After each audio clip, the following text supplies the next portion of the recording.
صلی الله علیک یا باب الهوائج.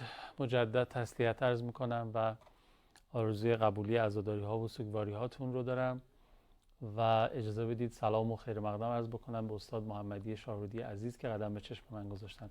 آقا سلام عرض کردم، عرض تسلیت، خوش آمد. سلام علیکم و رحمت الله. بنده خدمت شما و همه دوستان عزیز بیننده تعزیت و تسلیت عرض میکنم. ان شاءالله که در دنیا زیارت قبرش و قبر اجداد طیبین و اولاد طاهرینش و در آخرت شفاعتشون نصیب همه دوستان عزیز بیننده ما باشه. ان شاءالله که در دنیا و آخرت ما و دوستان عزیز بیننده لحظه از قرآن و اطاعت جدا نباشیم. الهی اعوذ بالله من الشیطان الرجیم. بسم الله الرحمن الرحیم. الحمد لله رب العالمین و صلی الله علی سیدنا محمد و آله الطاهرین. عرض سلام و ارادت دارم خدمت دوستان عزیز بیننده و آرزوی سلامتی، طول عمر، توفیقات فراوان، آرزوی قبولی طاعات، عبادات. یکی از بهترین عبادات همین عبادتی است که الان مشغولید. اگه انسان بخواد ایمان داشته باشه، بهترین ایمان در سایه معرفت کسب میشه. پیغمبر فرمودن افضلکم ایمانا افضلکم معرفتا. اگه معرفت انسان بیشتر باشه ایمانش بیشتره. میخواد که عبادت خدا رو بکنه، شرط اولش اینه که انسان یاد بگیره، معرفت داشته باشه. امام سجاد فرمودن لا خیر فی عبادت لیس فیها تفقه. عبادتی که توش آگاهی نباشه اون عبادت خیر توش نیست. نمازی که توش آگاهی نباشه، روزی که توش آگاهی نباشه اون توش خیری نیست. خب راه های آگاهی همینه که ما با گفتگو با یکدیگر و با بحث و بررسی و مخصوصا از بهترین روش ها برای فهم و برای تعلیم همین روش پرسش پاسخ، این روش میگن روش سقراطی. سقراط از این روش برای پیشبرد اهداف فلسفی خودش استفاده میکرد. با سوال های حساب شده میرسید اونجا که میخواست برسه. در تدریس هم یکی از بهترین روش، مثلا تو علوم این مقدار قوی، علوم سنگین‌تر مثل علم کلام، مثل علم فلسفه، یکی از بهترین روش ها همین روش پرسش پاسخی که انسان از این روش. حالا اینجا هم با پرسش پاسخ خیلی از حقایق برای ما و دوستان عزیز بینندمون روشن میشه ان شاء الله. خیلی ممنونم استاد محمدی شاهرودی عزیز، دست شما درد نکنه. اگه موافق باشید ما یه خلاصه برنامه گذاشتم ببینیم، طبق معمول برگردیم و بعد من سوالات مردم بپرسم. مثلا بفرمایید، خواهش میکنم. خب اگه موافق باشین آقا اجازه دادن که من سوالات مردم رو بپرسم. اینم بالا پایین میشه. الان درست شد، دوباره خراب شد، الان درست شد. بپرسم. خب ان شاءالله مشکلی پیش نیاد. گفتن که استاد محمدی عزیزم، من همیشه زیارت آقا امام هشتم مشرف میشم، اسم شما رو میارم آخه و به نیابت شما هم زیارت میکنم چون خیلی دوستتون دارم. ممنونم. سید محمد موسوی، مشهد مقدس. خوش به سعادتشون و خوش به سعادت شما که همش یاد شما هستم. من تشکر میکنم از این برادر محترم و همه دوستان عزیز بیننده که ما رو مرهون الطاف و مرهون محبت های بیکران خودشون میکنن و خودمون رو شایسته و لایق این محبت ها نمیبینیم دیگه. حالا البته شما به بنده محبت ندارید، به دین و به اولیاء خدا، و چون فکر میکنید، خیال میکنید که بنده برخی از فرمایشات اهل بیت رو به عرض شما میرسونم، این محبت از این لحاظ حاصل شده. ولی ما یه طلبه ساده هستیم مثل بقیه طلبه هایی که هستن. فقط حالا خدا توفیق داده که در خدمت شما باشیم و برخی از معارف دین رو تقدیم کنیم. خیلی ممنون. گفتن که کافران چه کسانی هستند، مشرکان چه کسانی هستند، فرق اینا چیه و کدوم وضعشون بدتره؟ کفر معنای پوشاندن هست. به کافر میگن کافر چون حق رو میپوشه. تکفیر یعنی پوشوندن، از بین بردن. کافر کسی که حقیقت رو روش پرده میکشه. حقیقت بهش رسیده، میدونه حق چیه، ولی پرده غفلت و پرده هوا و هوس و شهوت و اینها میره روش پوشیده میشه و دیگه دیده نمیشه.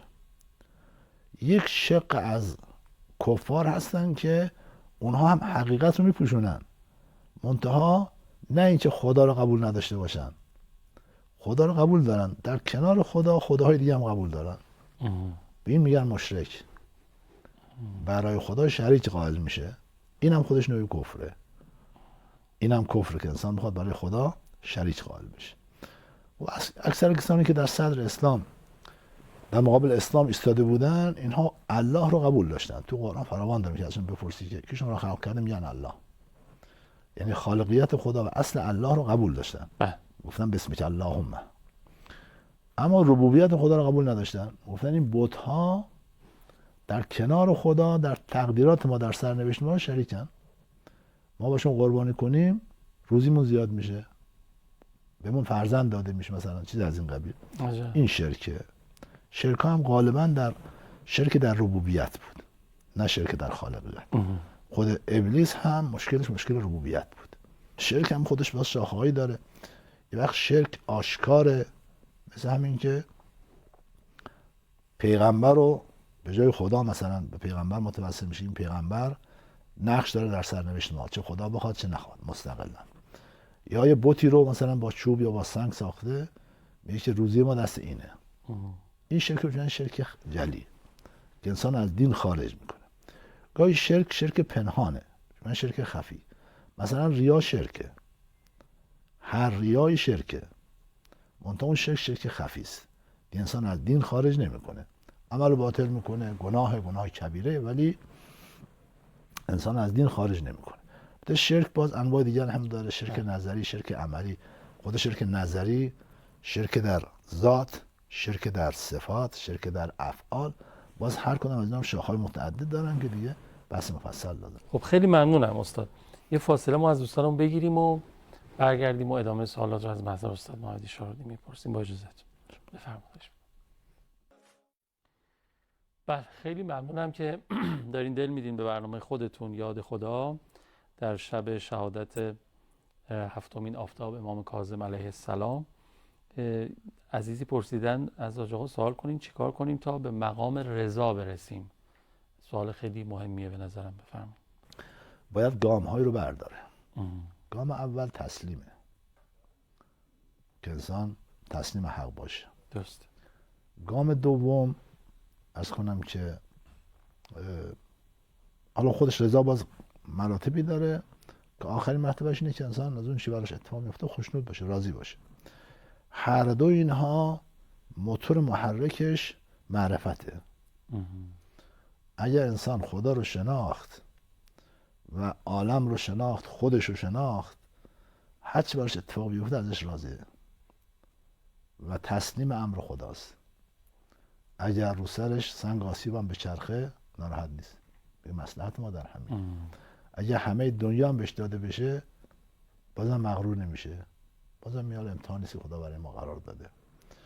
اگر انسان خدا رو شناخت، خودش رو شناخت و حقایق دین رو فهمید، اون وقت تسلیم میشه، چون میفهمی که خدا جز خیر او رو نمیخواد. میفهمی که چاره دیگه نداره، کار دست اوست. هرچند جزا و فضا کنه، هرچند اعتراض کنه به جایی نمیرسه. یه وقت بالاتر میره، نه تنها تسلیمه که خوشنوده، هرچند بهش بدن. آمد خدمت امام صادق گفت من به مقامی رسیدم که فقر رو بر ثروت ترجیح میدم، بیماری رو بر سلامت ترجیح میدم. امام صادق فرمود ولی ما اهل بیت اینجوری نیستیم. هرچی او بپسنده. اگه خدا فقر بده ما فقر رو دوست داریم، اگر ثروت بده ثروت رو دوست داریم. هرچی از دوست رسد نیکوست. اگر او سلامت بده ما سلامت رو دوست داریم. نظر معنای دقیق هم رضا همین میشه دیگه. بعد اگر سلامت بده ما سلامت رو دوست داریم، اگر بیماری بده بیماری دوست داریم. یکی درد و یکی درمان پسنده، یکی وصل و یکی هجران پسنده. من از درمان و درد و وصل و هجران پسندم، آنچه را جانان پسندد. این میشه رضا. انشاءالله به اینجا که رسید، وقت علتش عرض کردم معرفت به جای میرسه که انسان همه چیز رو از خدا میبینه و چون خدا زیباست آثار خدا رو هم زیبا میبینه. وقتی که زیبایی میبینه که دیگه اعتراض نمیکنه که آره. این باز شعر بابا طاهر، به صحرا بنگرم صحرا تو بینم، به دریا بنگرم دریا تو بینم، به هر جا بنگرم کوه و در و دشت نشان از قامت رم. این وقتی انسان به اینجا رسید که همه جا خدا رو میبینه، دست خدا رو میبینه، معیت قیومیه خدا رو با خودش میبینه دیگه تسلیم است، بالاتر راضی است و میگه ما رأیت الا جمیل. بله. اون که از طرف البته اونجا اون خبیث بد سوال کرد، گفت کیف رأیت صنع الله بخ.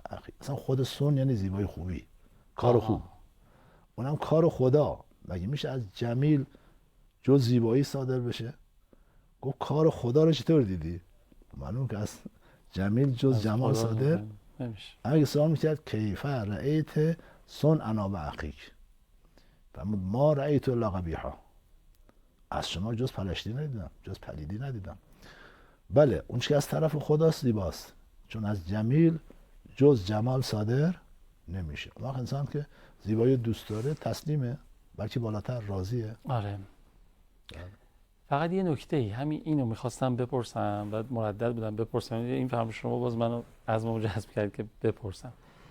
اینی که ما تشخیص بدیم این از جانب خداست این اتفاقه که الان من باید بهش راضی باشم یا نباشم، محل تأمله. یعنی تو زندگی، توی این مثلا بدبختی که الان من هستم، توی این بیماری که من هستم، آیا این به خاطر عدم تدبیر من بوده، به خاطر کمکاری من بوده، به خاطر مراعات نکردن من بوده، خب که این ایجاد شده، این خلأ، این ضعف، یا نه از جانب خدا بوده که من راضی باشم؟ چون خیلی از ماهایی که بعضی وقتا تنبلیم شاید میگیم آره بابا خدا برای من اینجوری خواسته و منم راضیم. آیا واقعا این همون رضا است؟ نه. یا نه خودمون داریم گول خدا بعد نمیخواد. ما اصابکم من مصیبتن فبما کسبت ایدیکم. مصیبتی که شما خود با دست خودتون ساختید. ظهر الفساد فی البر و البحر بما کسبت ایدی الناس. اینا نمیشه به حساب خدا گذاشت. خدا جز خوبی نمیخواد. پس ما پلشتی رو، پلیدی رو، بدی رو به خدا نسبت به حساب خدا نذاریم. حساب خدا نذار.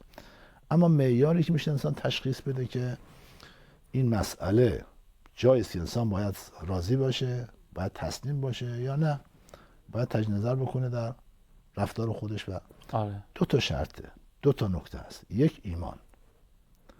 برای ایمان، برای مؤمن هر چه اتفاق بیفته به نفعشه اگر ایمان باشه. بهترین زندگی ها رو داشته باشه، صلاحش در همونه. سخت‌ترین زندگی ها رو داشته باشه، بازم صلاحش در همونه. یعنی من اون اتفاقات رو ببینم، الان من در ایمان هستم، مؤمن هستم، این اتفاق داره برای من میفته. اگه مؤمنه خیالش راحت باشه که این کار خوبه براش. و دو، بلا خود ساخته نباشه. با دست خودش اینو ایجاد نکرده باشه. با این دو شرط، اینا معیاری است که همه جا میشه به کار گرفت. وجود ایمان، خود ساخته نبودن بلا، هر چه باشه به نفع انسان هست، هر چه باشه. حالا یا ترفیع درجه، یا تمحیص ذنوب، پاک کردن گناهانه، یا تجربه و مجرب شدن هست. آقا امین فرمودن الحمدلله الذی جعل تمحیص ذنوب شیعتنا بالبلا فی الدنیا.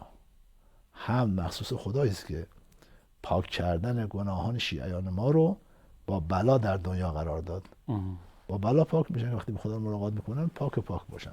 پس این که حالا اون نوعش چی باشه، مثلا فرض کن ترفیع درجه باشه، تضرع و زاری باشه، دعا باشه، یا امتحان شدن باشه، مجرب شدن باشه، همه اینها به نفع مؤمنه.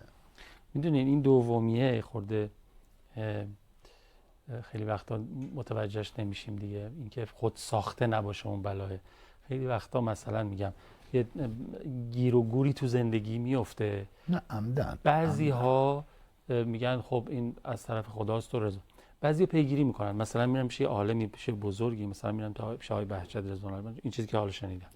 بعدشون میگن آقا شما مدتی نماز صبح قضا شده، منشأ این بلا اونه، برو اونو درست کن، این حل میشه، این گره باز میشه. خب اینو ما خودمون تشخیص نمیدیم، در صورتی که خود ساخته بوده دیگه. من نمازمو نخوندم اینجوری شده، ولی میذارم به حساب میشینم راضی میشم. میدونی اینجا یه ذره کار سخت میشه. بله اون که من عرض کردم، اون که بلایی باشه که انسان با اراده و با اختیار خودش ساخته باشه. بقیه حتی اون بلا هم که شما فرمودید بازم باعث رشد میشه، ساخته نیست. اونم باعث رشد میشه. برای اینکه انسان با علم و اراده خودشون بلا رو ایجاد کرده باشه، اون ربطی به خدا نداره و اون رو نمیشه باعث رشد دونست. بله خیلی ممنونم. وقت داریم بچه‌ها سوال بپرسیم؟ 3 دقیقه وقت داریم. خب گفتن که اگر خلقت بر قول الله خالق قادر کن فیکون است، چطور است که می‌فرماید آسمان ها را در 6 روز آفریدن؟ دیگه تو 3 دقیقه زمان بشید. از طرف خداوند متعال کن فیکونه، اما گاهی اون فعل زمان میخواد، ربطی به فاعل نداره. من مثال میذارم، با اینکه وقتم کم هست. شما خود یه ساختمون بسازید، یک مهندس معمار دعوت میکنید، ما برای این اداره میخوام یه ساختمان 20 طبقه بسازیم. چقدر هزینه‌اش هست؟ مثلا فرض کنید 4 میلیارد. چقدر طول میکشه؟ 2 سال. میگید که خب من عجله دارم. اداره میگه باشه شما 4 میلیارد 8 میلیارد بده، من یه سال تحویلت میدم. چند شیفت کارگر میذارم، چینی میکنم چنم. میگه نه عجله دارم بیشتر. میگه اب نداره شما 10 میلیارد بده، 20 میلیارد بده، من 6 ماه تحویلت میدم. این ساختمان 20 طبقه رو 6 ماه تحویل میدم. حالا چه کار میکنه دیگه خودش میدونه. شما میگه نه من الان میخوام یه ثانیه بعد این ساختمان اینجا حاضر باشه، هر چند پول بخوای میدم، هر چند کارگر و بنا و مسئله هر چی بخوای من حرفی ندارم. این قدرت از این طرف حدی نداره. اون مهندس چی میگه؟ میگه ممکن نیست این چیز. میگه عقلت از دست دادی؟ عقلت از دست دادی. تو قدرت داری، ساختمان زمان میبره. این زمین بخواد تو طبیعی دورهایو بگذرونه زمان میبره. دور یخبندان زمانی میگذره تا این یخبندان تموم بشه. اون زمانی که از خورشید جدا شده زمانی میبره که اون سرد بشه دیگه، توده آتشین بوده. این زمان ها به فعل برمیگرده نه به فاعل. اونی که مجرده که مستلزم زمان نیست در قرآن کن فیکونه. انما امره اذا اراد شیئا یقول له کن فیکون و ما امرنا الا واحده کلمح بالبصر. امر یه چشم هم زدن. یسالونک عن الروح قل الروح من امر ربی. اون چیزی که امر باشه زمان نمیخواد.